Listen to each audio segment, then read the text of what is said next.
As a photographer, we get super close to the cars. You get right, I mean, some of the corners, you are quite literally this close to the cars, and it feels, the energy is just unreal. It feels incredible, and the adrenaline of being that close to cars going that fast is what propels us through the 24 hours. Because the 24-hour shoot is actually around 40 by the time you take into consideration getting to the track, doing other activations, getting, you know, doing your bits throughout the day.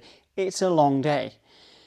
But you're not driving a car at 200 miles an hour flat out for 24 hours. Okay, granted, they have stints.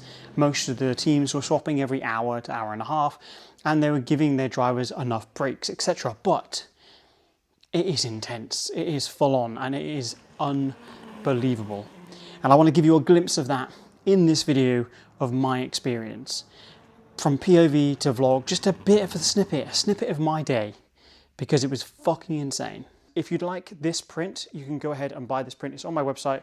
There's A1, A2, A3, and A4 sizes. But if you'd like the print, that's all linked below if you'd like to go and buy it. This is my first time shooting Le Mans, so I actually don't have any idea. I haven't done any of the practice days. I haven't done any qualifying.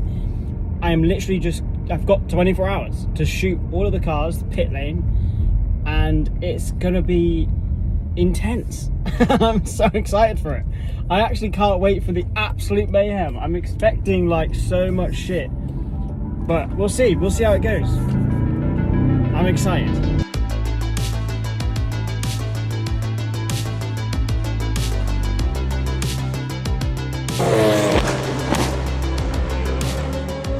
It's currently the grid walk, so all of the cars are on the grid, and it is manic. It is so manic. Look how many people are here. Absolutely crazy. It's currently the formation lap. I've decided for the start I'm going to go here, which is basically next to a red zone, and you get them as they're coming around here. It looks insane.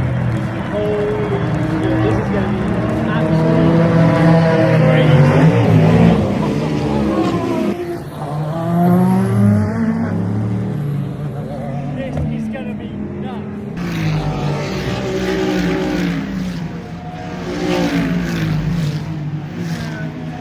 So all along the track, you have different sections where you can and cannot be. This section is a place where you can't take photos because see on the back of the barrier you have this red line. That means that this zone is a red zone, and it means you cannot stop in this area unless you are a marshal.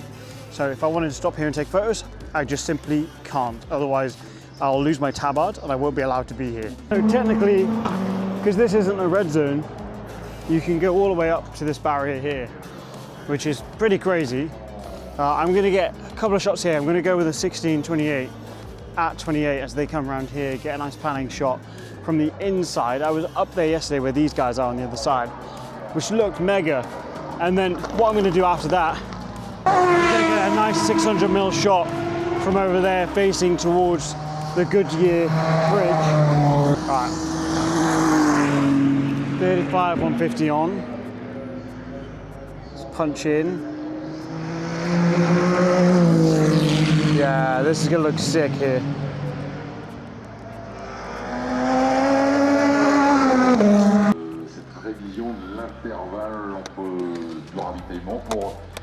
In this spot, I'm gonna use the 200 to 600. And at 600, you get a nice shot as they come over the crest at the top with the Goodyear sign.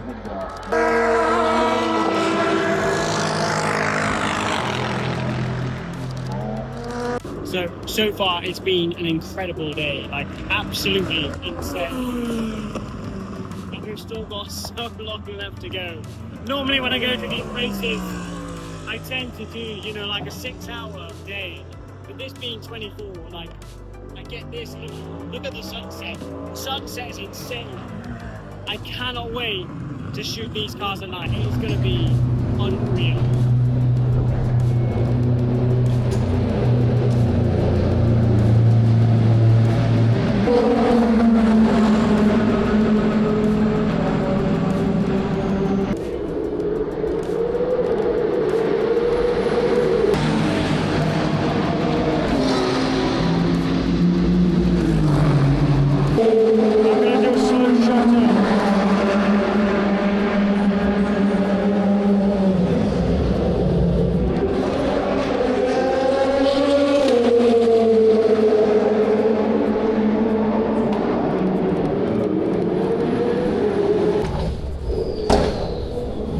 Okay, so Genesis team are getting ready. So I'm going to come over here and I'm going to do the long exposure shot because it's going to look so sick with the team. See if I can get it in time. We're going to 0.8. Okay, and here we go. Car stopped. Fucking center frame. Yeah, boy. Sick. Looks fucking sick. What an absolute sick shot.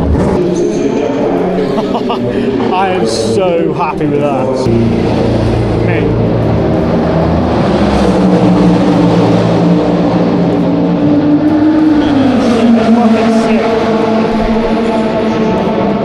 So it's currently a full course yellow, which means that the cars are going much slower, which gives me the opportunity to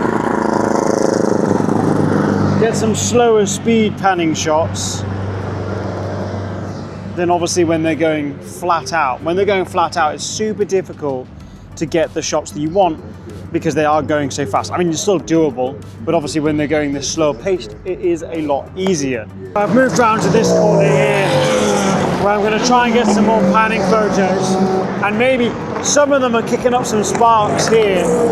You've got the brakes super hot, so I just want to get a bunch of different shots here. But let's try panning to start off with.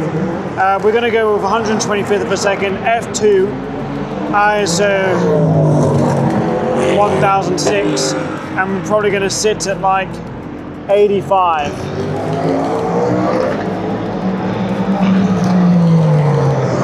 Yeah, this looks sick. Okay, it is 5 a.m. nearly, basically. It's like 4:45 in the morning. I'm gonna have a little nap here. I'm getting to stand. We've got the cars getting past here.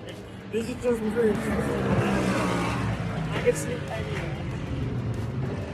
One of the main questions that I get whenever I post anything like this on socials is how? How do I do it? What gear do I use?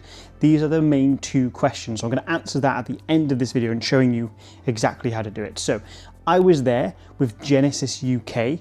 They had a activation going on because it was Genesis's first Le Mans, first 24-hour Le Mans, and they wanted content created for the UK team, which has then been shared with the wider Genesis team.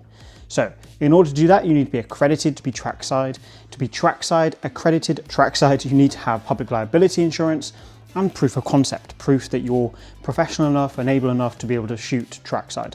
That can be through your portfolio, it can be through bodies of work that you've done before. Now, public liability is a big one. You just need to make sure you have enough cover that will cover you for trackside. It is dependent on the track, so just reach out to the accredited body and say, hey, look, how much do I need to be covered for, just to double check, and then you can go ahead and up yours if you need more or whatever, you understand. So typically it's around 5 to 10 mil, depending on the track, depending on the race, but that's ballpark. It's normally between 5 and 10.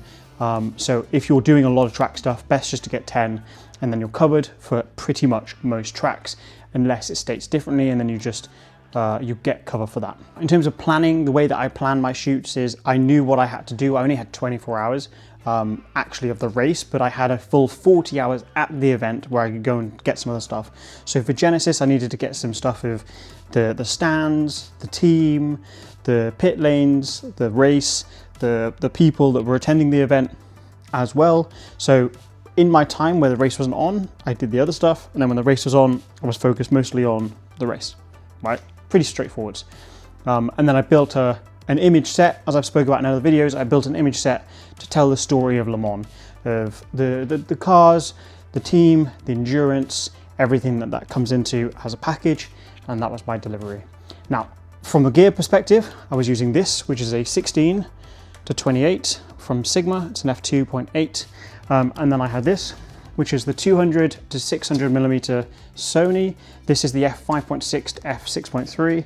And then this, which is what I used mostly, was the 35-150 f2 to f2.8 from Tamron. Now, there is the 50 to 150 from Sony, which is a fantastic lens, and I would say it's probably one of the best motorsport lenses you can get because you have that really lovely range and it's f2. However, this is far more affordable and does the same job, but you get the 35mm instead of the 50. So you get that nice wide 35 if you want it, and then 150 punched in. Very good lens. I will link all of these below as well. The other thing I'll touch on is my approach. So I typically go in with a mindset of I want to tell as much of the story of what I'm shooting as possible. So the way that I do that is I focus on the key aspects, which would be panning shots, on-track stuff, details. You know, for example, right, there's little details on these cars that you don't really see. If you look in them as go panning shots or like distance shots, you don't see the details. For example, the tires, the Michelin tires, they look insane. So little detail shots like this, you can see some of the detail shots on screen. Those help tell the story of the event. All of the photos were edited with my Lightroom presets. There's a link below. And if you'd like this print, you can go ahead and buy this print. It's on my website. There's A1, A2, A3, and A4 sizes. It was being part of a giveaway as well, but that giveaway has expired. But if you'd like the print, that's all linked below if you'd like to go and buy it. If you do want to become a full-time creator, photographer, filmmaker, I also have a course that's linked below. It's only $30, super affordable, and there's 10 modules throughout it. I teach you editing, pitch decks, how to approach clients, how to find clients, how to plan shoots, insurance, literally everything you need to know about being a photography, filmmaker, creative business is in there, only for $30. That's linked below. Get lifetime access and super affordable and really easy to understand. With all that being said, create more, stress less, and I'll see you in the next one.